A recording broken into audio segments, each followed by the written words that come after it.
Streaming services have had negative and positive impacts on the mainstream way in which films and TV shows are streamed, giving a modern-day spin on how media can be viewed by audiences around the world. As streaming services have arrived into the world of media, they have become extremely successful and have caused positive and negative consequences of the world of media. The streaming services that have had success include Disney, Netflix, YouTube and Amazon Prime as strong competitors between each other, Disney having an estimated net worth of $175 billion, while Netflix earning $170 billion. Two other streaming services with major platforms and success include YouTube and Amazon Prime. YouTube has 1.8 billion users streaming their videos monthly, while Amazon Prime has 100 million. YouTube earns $3.6 billion in revenues, while Amazon Prime earns $232.89 billion a year. Apart from YouTube and Amazon Prime, Netflix subscriber rate has changed since 2014 as Netflix had 46 million subscribers and developed into a bigger site, gaining 148 million subscribers by 2019. The main competition, Netflix, has become one of the most successful streaming platforms to date, as they began in 1997 as a DVD rental service until 2007, when Netflix grew into a platform that distributed the mainstream Hollywood production studios and introduced a cost-effective and customer-friendly on-demand online streaming service. Over the span of 10 years, Netflix has succeeded drastically, with the company only being worth $1.2 billion in 2009 to $11.6 billion in present day. Netflix's net worth is due to the continuous growth of subscribers, with 23 million users in 2010 to an immense 130 million in 2018, and predicted to rise to 300 million subscribers by 2026. The reason why Netflix is earning so much profit, subscribers and success is because they understand their audience and cater for each audience member's needs. This is done by using taste clusters. By Netflix using taste clusters, they can analyze how well a program reaches, draws and retains from customers, the genre of films and TV shows they watch, and if they end up finishing each film or TV show. By gathering these statistics from the audience, Netflix is able to personalize that person's Netflix account by previewing films and shows on their homepage to attract the audience and engage them to continue using the site. A positive consequence of this is that Netflix ends up with audience members binge watching series all in one sitting and continuing on to the next show, which gains Netflix profit as views on TV shows and films equals to more money. What makes Netflix different compared to cinemas is that Netflix is personalized to fit your interests. If you were to watch romance films on their site, Netflix begins to preview more romance genre films to keep you engaged. Netflix's job is to effectively keep the audience member on their site by aiming to your entertainment needs. This is how Netflix succeeds and continues to grow. However, how did Netflix begin their growth? Since the start of the internet in 1983, created by Tim Berners-Lee, films began to be put onto illegal online streaming websites where people could film a movie in a cinema and publish it onto this site where anyone with internet access can view it. This caused less people to go pay for films through DVD stores like Blockbuster and paying to see the film in a cinema for $10. This also caused the rise in piracy.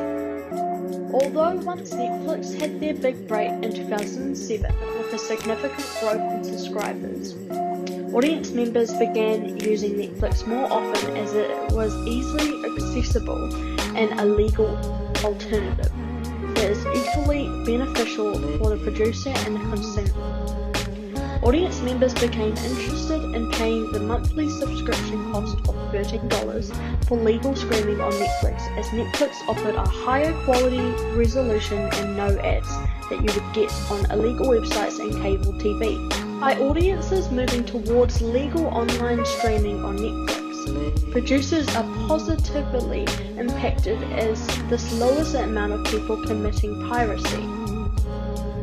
Netflix's success has now become global, with Netflix being called truly international due to now being streamed in 21 countries and providing subtitles for 17 languages, including English, French, Spanish, German, Italian, Japanese, Portuguese, Korean, simplified Chinese, traditional Chinese, Arabic, Turkish, Polish, Thai, Romanian, Greek, and Indonesian. Netflix is extremely successful to a major extent. This is proven in an economics article where Netflix predicts that they will earn 300 million subscribers in 2026 and $24 billion in earnings per year off a $12 account fee every month per person. Other predictions about Netflix's success continue in this article, saying if Jesus were a stock, he would be Netflix. This links to the success of Netflix and predictions around Netflix's success in the next 10 years, as the gross operating profits for Netflix would be equivalent to half of all the profits made by American entertainment firms this year. Netflix attracts an audience by making their account monthly fee seem cheap for high quality films and TV shows that you would otherwise have to get from a video store for the same amount as a monthly subscription to Netflix. Netflix stages their product to look glamorous, as in present day if you were to pirate a film or TV show you would have to watch multiple ads before the show would even begin playing. This is not the case for Netflix, and this attracts customers. Apart from Netflix, Disney is also a central platform which is now aimed at all age groups due to the new range of content. Though Netflix is a bigger profit, $170 billion, Disney also earns a huge profit of $175 billion and is known worldwide for their success and audience engagement. Since Netflix began streaming online in 2007, Disney has had competition and has needed to advance their services to create Disney Plus, a streaming service that provides Disney's films, Marvel, Pixar, and ESPN. According to Bob Iger, the chairman and chief executive officer of the Walt Disney Company, from Time magazine article, rather than creating movie stars as the Hollywood enterprises of yore did, or elevating auteur directors as the Miramax-style studios did, Bob Iger has focused on establishing brands.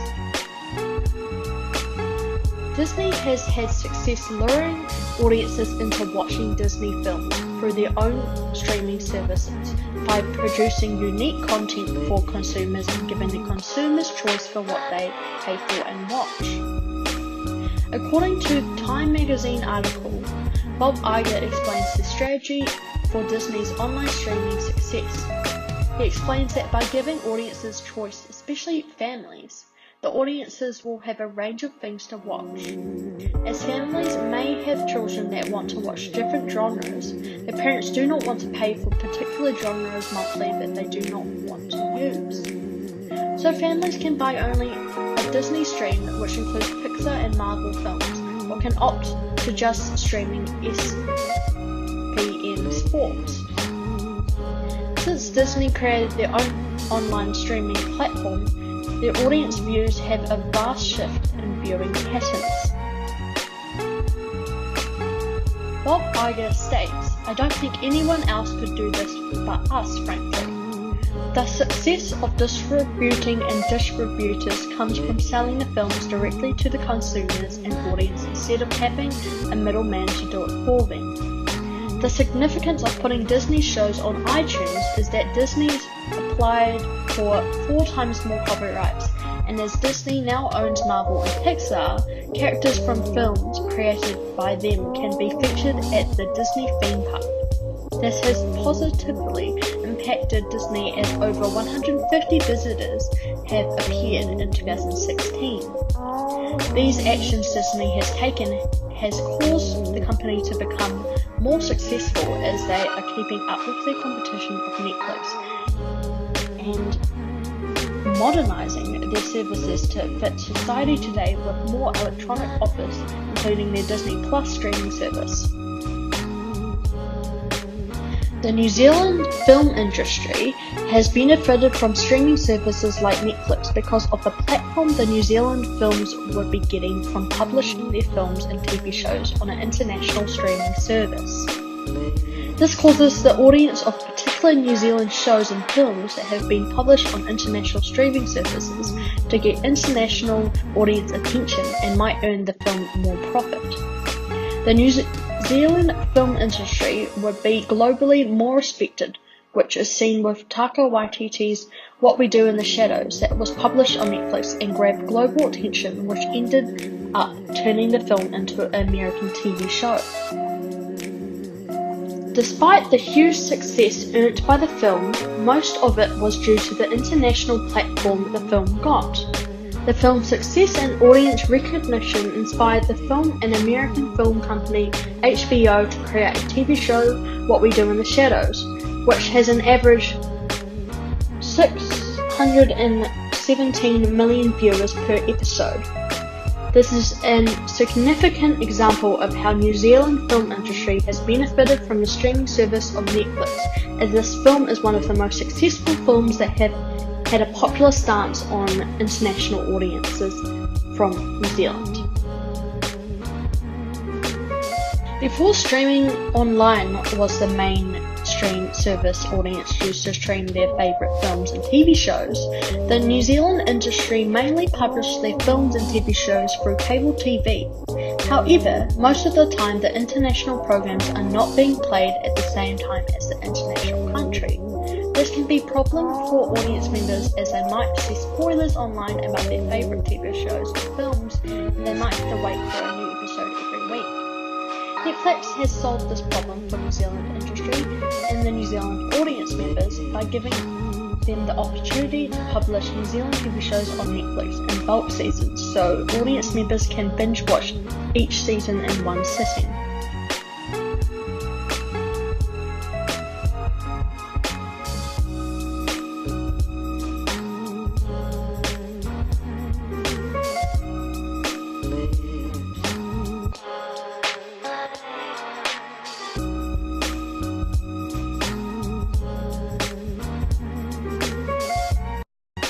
As well as having success internationally, the accomplishment of Netflix streaming service for New Zealand could have inspired the New Zealand film industry to produce their own streaming service named TVNZ. This online streaming service is free to New Zealanders who have created an account online, compared to Netflix with a monthly subscriber fee of $12.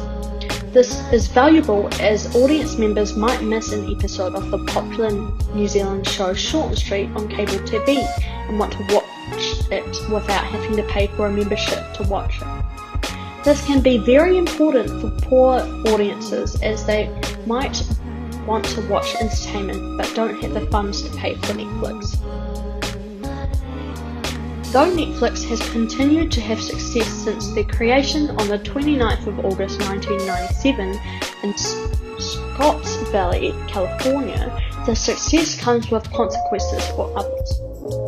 Netflix has forced companies all around the world, including Disney and TVNZ, to compete against them and connect to the audiences through online streaming services, as Netflix's success is proving to be the future of Hollywood.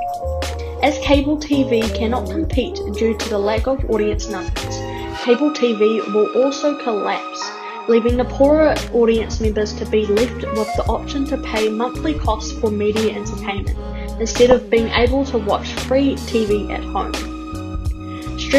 Streaming services have had a positive and negative impact on the mainstream Hollywood production studios, which may be permanent. However, the benefits of legal online streaming will outweigh the costs and keep up with ever-changing audience engagement.